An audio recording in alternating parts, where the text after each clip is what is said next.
শিক্ষকরা স্কুলে যাতায়াত করছে, কিন্তু স্কুলের শিক্ষকরা স্কুলে যায়, বসে থাকে, তারপর বাড়ি চলে যায়, বেতনও ঠিক সময় মতো পেয়ে যায়।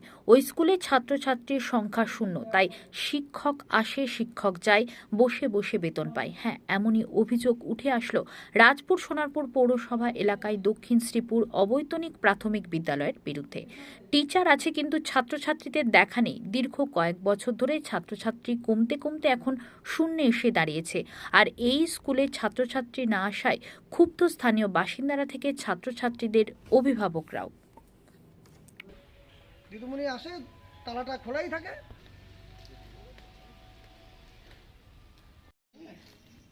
এখানে ইয়েও ছিল তো, ওই যে যাত্রার ওই দেখো।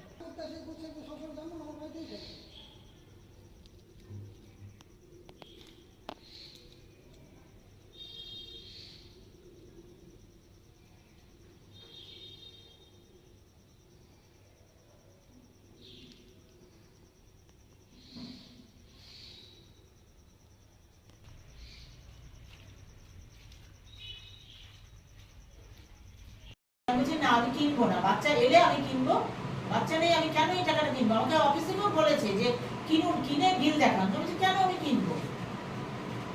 সেখানে পাড়ার লোক কি আমাকে বললো আমার তাতে পর্যন্ত পায়খানা পর্যন্ত করে দিয়ে গেছে, কেন তারা করে? এই কথাটা বলতাম না, খুব বাজে লাগছে বলতে, কিন্তু আমি বলতে বাধ্য হলাম।